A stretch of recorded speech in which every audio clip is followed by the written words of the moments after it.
Everyone knows the name Alexander the Great. Before the age of 30, he had shattered the Persian Empire, marched his armies into Egypt and Central Asia, crossed mountains and deserts, and carried Macedonian soldiers farther east than any Greek army had ever gone before. His victories became legend, but when Alexander became king, he did not inherit a ruined kingdom. He inherited one of the finest armies in the ancient world.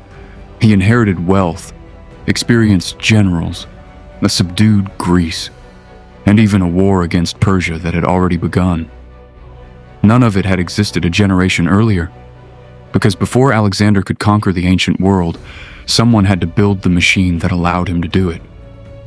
That man was his father, Philip II of Macedon, a king who lost an eye in battle, who suffered wounds that left him permanently scarred, who used marriages as political weapons, gold as effectively as soldiers, and diplomacy as ruthlessly as war, and who transformed a kingdom on the edge of catastrophe into the dominant power of Greece. Yet at the very moment Philip prepared for his greatest campaign, someone murdered him, and his 20-year-old son inherited everything. This is the story of the man who made the age of Alexander possible.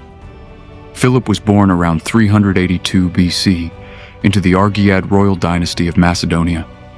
To the south lay the celebrated Greek city-states, Athens, Thebes, and Sparta. Macedonia was different. Its kings claimed deep connections to the Greek world, and Greek culture had long influenced the Macedonian court. But many Greeks to the south regarded Macedonians as outsiders, rough, peripheral, even barbaric. And Macedonia was vulnerable. Its borders were exposed to powerful neighbors. Its aristocracy could be difficult to control. Royal succession was frequently violent. Philip himself was never expected to become one of antiquity's greatest kings. As a young man, he spent several years as a political hostage in Thebes, then one of the strongest powers in Greece. What might have been humiliation became an education. Philip lived in a city whose army had recently broken Spartan dominance. He encountered a military world associated with commanders such as Epaminondas, and saw the effectiveness of disciplined troops, tactical innovation, and the famous Theban sacred band. His exact personal relationship with these commanders is uncertain, but his years in Thebes clearly exposed him to a sophisticated Greek military and political environment. Philip watched and learned not only how powerful Greek armies fought, but how fiercely the Greek city-states competed with one another. Years later, he would exploit both lessons. Then Macedonia descended into catastrophe. In 360 or 359 BC, Philip's brother, King Perdiccas III, was killed fighting the Illyrians. Thousands of Macedonian soldiers were lost with him. A young heir remained. Enemies gathered around Macedonia. Rival claimants wanted the throne, and the kingdom appeared vulnerable enough for its neighbors to tear apart. Philip was only in his early 20s. This was the kingdom he inherited, not an empire, not the Macedonia of Alexander, a kingdom fighting to survive. Philip understood something immediately. He could not fight everyone at once, so he didn't. He negotiated with some enemies. He bribed others. He made concessions when necessary and dealt selectively with rival claimants. It was a pattern that would define his reign. Philip was perfectly willing to fight, but he didn't romanticize battle. If gold could solve a problem more cheaply than blood, he used gold. If marriage could create an alliance, he married. If diplomacy could isolate an enemy before the army arrived, even better. His first achievement, therefore, wasn't conquest. It was time. And Philip used that time to transform the institution Macedonia desperately needed, its army. Traditional Greek warfare centered heavily on the hoplite, a heavily armed infantryman fighting shoulder to shoulder in the phalanx. Philip did not simply discard that tradition, he transformed it. His Macedonian infantry became associated with the sarissa, an enormous two-handed pike far longer than the conventional hoplite spear. Imagine standing opposite the Macedonian line. Before you could reach the man in the first rank, multiple spear points projected towards you from the ranks behind him. One sarissa was cumbersome. Thousands moving together were terrifying. But the Sarissa was only part of Philip's revolution. He developed a professional army subjected to constant drilling. He strengthened the elite companion cavalry. He incorporated light infantry, missile troops, engineers, and increasingly sophisticated siege warfare. Different parts of the army were expected to work together. The phalanx could pin an enemy in place. The cavalry could find the opening and deliver the decisive blow. Philip had not invented every component from nothing. Greek warfare had been evolving before him. His achievement was combining, adapting, and professionalizing these ideas on a remarkable scale. And soon the system was tested. The enemies who had once threatened Macedonia began losing to it. The kingdom that had recently seemed close to destruction was becoming dangerous. But armies require something else: money. Philip gained control of valuable mining regions, including around Amphipolis in the east, helping provide the revenues necessary to sustain his expanding state and military ambitions. Gold paid soldiers, gold hired specialists, gold supported diplomacy.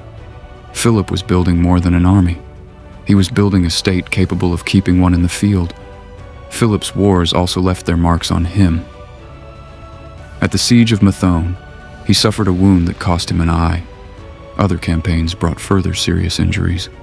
Ancient descriptions present a king increasingly battered by war, yet Philip continued campaigning personally. This mattered. His soldiers did not follow a distant monarch who watched battles from safety. Their king shared the dangers of the battlefield, and while Philip's body accumulated scars, Macedonia accumulated territory. He pushed Macedonian influence into Thessaly and Thrace, and became increasingly entangled in the political struggles of Greece. Sometimes he arrived as an enemy, sometimes as an ally, sometimes as an invited protector. This was where Philip the diplomat became as dangerous as Philip the general. In Thessaly, political intervention eventually helped place enormous regional resources and formidable cavalry within his sphere of influence, and his marriages served politics too. Philip married repeatedly, and several unions tied Macedonia to strategically important dynasties and regions. Among his wives was Olympias of Epirus. In 356 BC, she gave birth to a son, Alexander. To many Greeks, Macedonia's rise was becoming impossible to ignore. One Athenian understood the danger particularly well: Demosthenes. In a series of speeches remembered as the Philippics, he warned Athens about Philip's growing power. The danger was not simply that Philip could win battles, it was that he was patient. While the Greek city-states argued, formed alliances, broke them, and fought one another, Philip could negotiate with one state while attacking another. Every crisis offered him an opportunity, and gradually Macedonia moved from the edge of Greek affairs toward their center. By the late 340s BC, the confrontation could no longer be postponed. Athens and Thebes joined forces against him, and in 338 BC, their armies met Philip near a small Boeotian town, Chaeronea. This was more than another battle. It was the culmination of everything Philip had spent 2 decades building, and beside him was his 18-year-old son, Alexander. The precise details of the battle remain debated, but its outcome does not. The Macedonians won decisively. Athens and Thebes were defeated.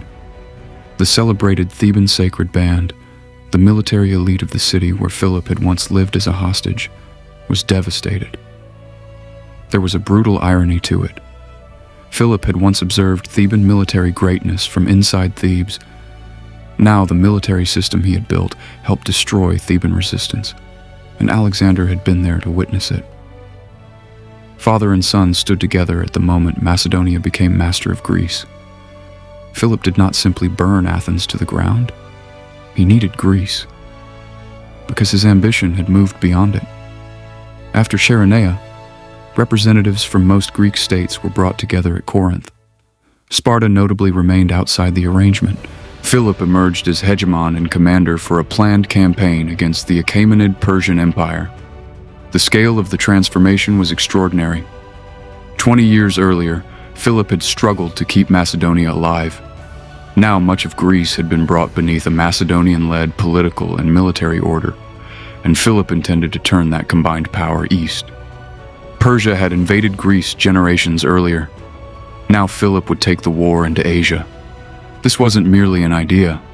Preparations began. Macedonian forces crossed into Asia Minor before Philip's death, establishing an advanced presence for the campaign that was supposed to follow. Philip had reached the threshold of his greatest ambition, and then his own family exploded. Philip's marriage to Cleopatra Eurydice, a Macedonian noblewoman, deepened tensions within the royal household. Olympias withdrew from court. Alexander's relationship with his father deteriorated. Ancient accounts preserve stories of bitter arguments, insults, and fears surrounding the succession. Eventually, some degree of reconciliation followed, but the Macedonian court had become a dangerous place. Then, in 336 BC, the royal family gathered at Aegae. Philip's daughter Cleopatra was marrying Alexander I of Epirus, Olympias's brother. It was an opportunity for Philip to display his power before Macedonian and foreign guests. The king entered the theater during the celebrations, and one of his own bodyguards approached him. His name was Pausanias. Before the crowd, Pausanias stabbed Philip. The king, who had survived decades of warfare, was killed at a wedding celebration. Pausanias fled. He did not get far. His pursuers killed him before he could be interrogated. Philip II was dead. Pausanias wielded the weapon. But whether anyone stood behind him has haunted the story ever since. Ancient accounts describe a serious personal grievance that could provide Pausanias with a motive of his own. But suspicions of conspiracy soon spread. Was Olympias involved? Did Persian interests have anything to do with it? Could figures within the Macedonian court have encouraged the assassin? Even Alexander has been suspected. There is no conclusive evidence establishing that Alexander organized his father's murder, and the conspiracy theories remain just that, possibilities debated across centuries.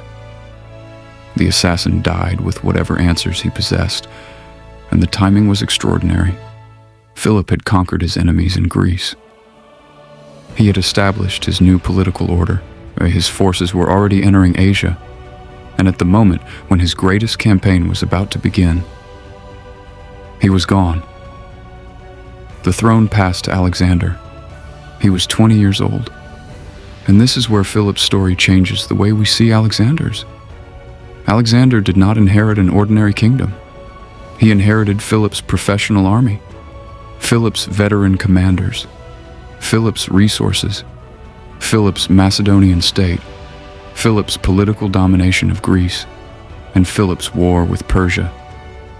Within 2 years, Alexander himself crossed into Asia with the main Macedonian army and began the campaign that would destroy the Achaemenid Empire. The invasion was Philip's grand project, although Alexander's ambitions and achievements would soon extend far beyond anything that can simply be credited to his father. Alexander deserves his place among history's greatest commanders. His victories were his risks were his, and the empire he ultimately created surpassed the kingdom Philip left behind. But Alexander did not begin from nothing. When Philip became king, Macedonia was vulnerable, divided, and surrounded by enemies. When Philip died 23 years later, Macedonia dominated Greece and stood poised to invade the greatest empire of its age. That transformation was Philip's conquest. Perhaps that is why the story of Philip II matters, because history often remembers the person who takes the machine farther than anyone thought possible, and forgets the person who built it. Alexander made Macedonia immortal. Philip made Alexander possible. But what do you think? Has history given Alexander too much of the credit? Or was Philip II simply the man who built the foundation for an even greater son? Let me know in the comments. And if you enjoyed discovering the story behind one of history's most overlooked kings, subscribe to Historic Vaults for more documentaries uncovering the people, empires, and battles that shaped our world. Thanks for watching, and I'll see you in the next one.